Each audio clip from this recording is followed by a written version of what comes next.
yang untuk P3K ini yang kita usulkan kemarin kan 2019 formasinya kita usulkan formasinya, sehingga memang guru khusus untuk ulama Islam ini kami tidak terusulkan formasinya, itu yang banyak kosong kemarin.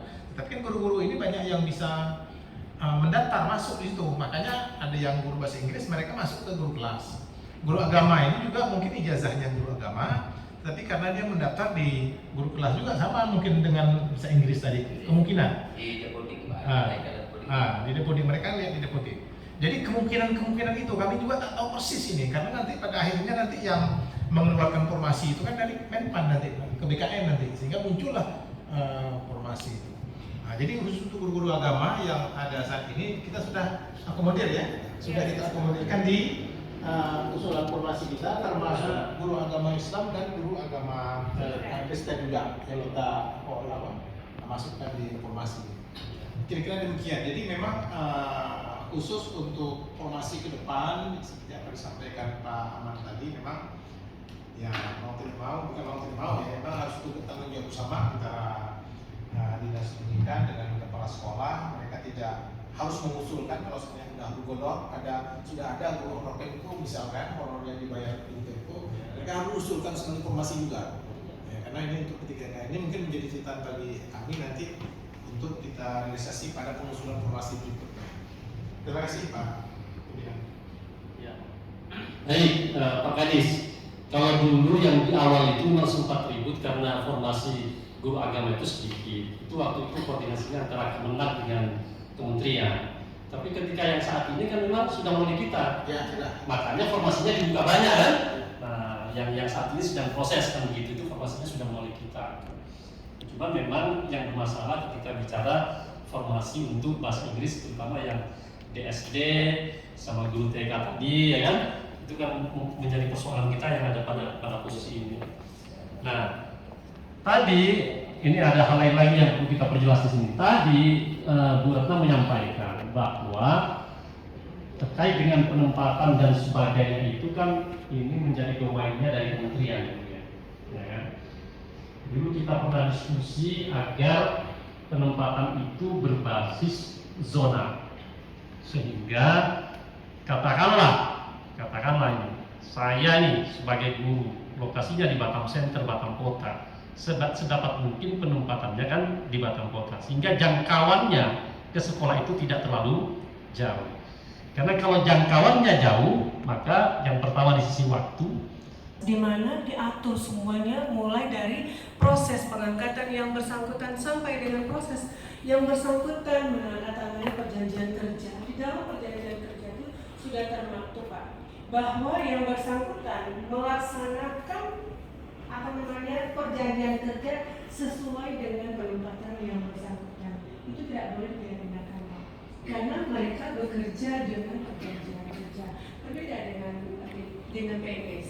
Kalau PNS itu mereka diangkat berdasarkan surat keputusan pengangkatan yang pertama, sejak di situ sampai dengan proses pensiun mereka ada regulasinya 18 item.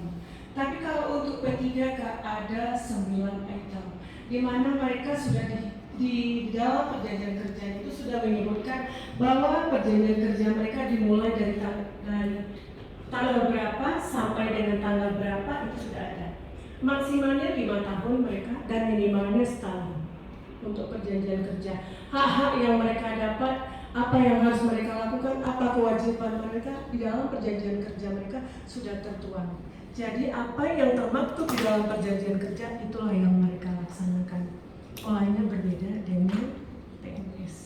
artinya kalau menurut yang disampaikan siang dan sore, salam sejahtera buat kita semua. Mungkin saya langsung saja. Ya, ini tadi dengan Pak apa namanya tuh? Pak Amin. Pak Amin. ya. Iya, Bapak tadi katanya guru bahasa Inggris gitu. Guru apa? Pendidikannya bahasa Inggris. Tapi guru kelas. Oh gitu ya. Guru kelas ini maksudnya apa ya Pak Kadis ya? Jadi guru wali kelas gitu maksudnya. Wali kelas. Jadi gitu Pak, Ya. kalau SD mereka ini guru kelas, jadi seorang guru dia pegang satu kelas, ngajar semua. Bahasa Inggris ngajar, IPA ngajar, matematika ngajar, tapi kalau di SMP dia sudah guru mata pelajaran. Iya. Ya, itu sementara. Terima kasih. Oke, jadi mungkin saya mau tanyakan begini, Pak. Dengan kejadian seperti ini, termasuk ke Urana ya Bu ya, di KBSDM ya. Ini di daerah lain ada nggak yang kejadian juga seperti ini? Itu satu, saya mau tanya ya Bu ya.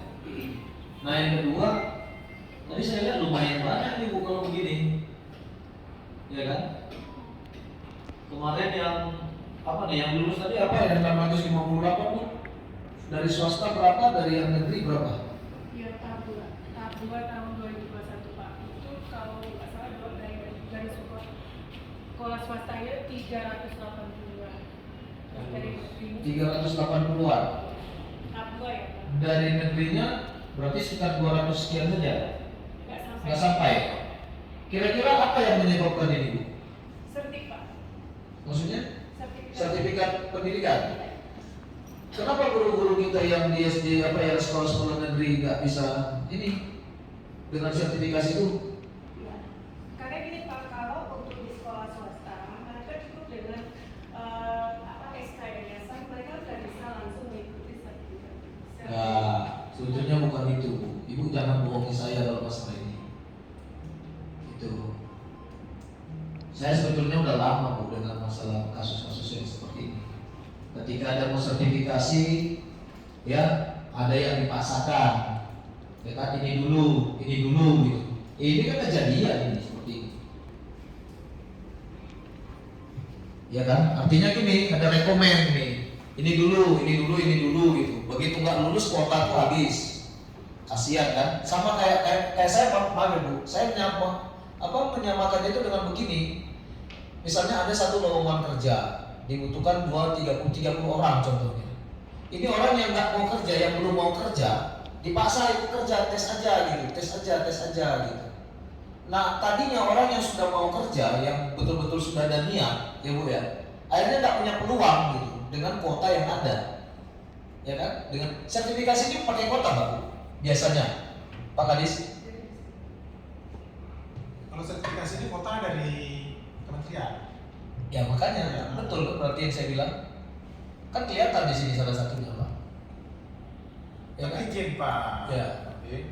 Kalau untuk sertifikasi ini kita tidak bisa mengarahkan siapa lulus keduluan karena mereka ini mendaftar melalui aplikasi. Mereka sendiri yang mendaftar dan mereka tes. Kalau lulus mereka lanjut. Oke. Kalau memang itu kejadiannya, maka kenapa bisa lebih banyak dari sekolah swasta Pak? Kira-kira gitu loh. Ini kan lucu kita nih Pak, berarti SDM kita yang kurang. Guru-guru kita kurang Pak SDM-nya kalau begitu. Ini loh. Ya kan ini kan terbukti Pak. Terbukti nih, bukan hanya murid-muridnya saja yang kualitasnya kurang. Ternyata gurunya juga seperti itu. Di samping adanya kayak saya bilang tadi Pak, peluang-peluang itu tadi. Ya. Nah kemudian saya mau tanya Qurana, ini kayak nasib ibu ini tadi gimana gitu? Kan seperti kita dengar sendiri nih, ya nggak bisa submit katanya. Kalau misalnya mereka menunggu kan harus tahu nih Bu, kira-kira sampai kapan kami menunggu. Ini Bu ini umur udah berapa Bu? 52. Udah bisa lihat kan Bu, kira-kira kalau misalnya pun nanti ditempatkan, sudahlah mau ditempatkan dimanapun, tapi mungkin usia untuk pensiunnya kan udah dekat ya Bu ya. Itu kira-kira seperti apa Bu? Menurut Ibu komunikasi atau yang dilakukan daripada BKPSDM kita ke BKN ya, yang di pusat. Kira-kira seperti apa gitu? Ini kan kalau begini terus kan mereka ini kan nggak tahu nih mau ngikut ujian lagi nggak bisa, ya kan? Nggak diikutin mau menunggu nggak tahu sampai kapan gitu. Itu aja mungkin dari saya pimpinan. Terima kasih. Baik. Terima kasih Pak Udin. Tadi ada beberapa pertanyaan. Sebenarnya kami mau bingung juga mau jawabnya ini karena turun status dari P1 ke P3. Karena semua ini aplikasi miliknya dari BKN. Yang mengelola aplikasi adalah BKN. Turun status atau tidak, kami sebenarnya nggak bisa akses, Pak. Untuk SSCN sendiri, kami apabila pelamar itu sudah melakukan pendaftaran, kami baru bisa. Karena kami cuma admin SSC ASN.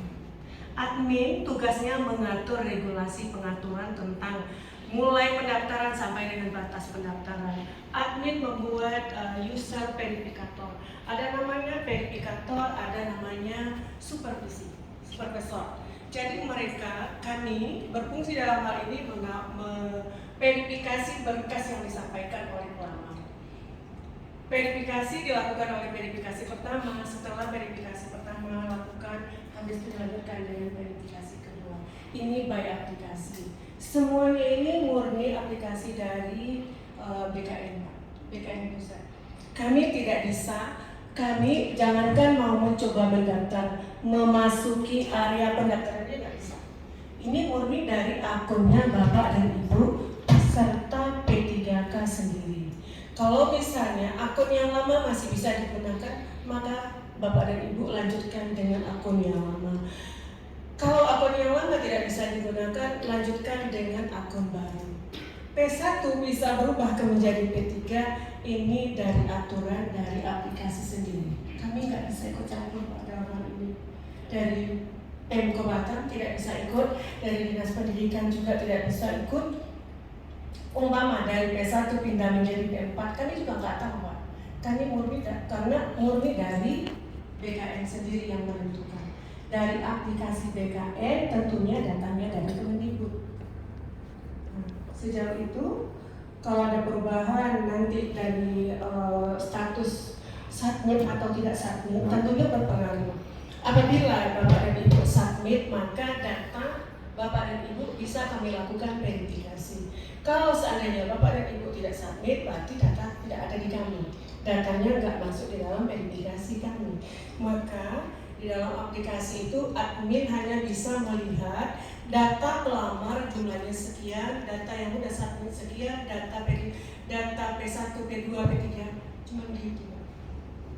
Nah, setelah itu itulah yang akan kami lakukan verifikasi dan supervisi.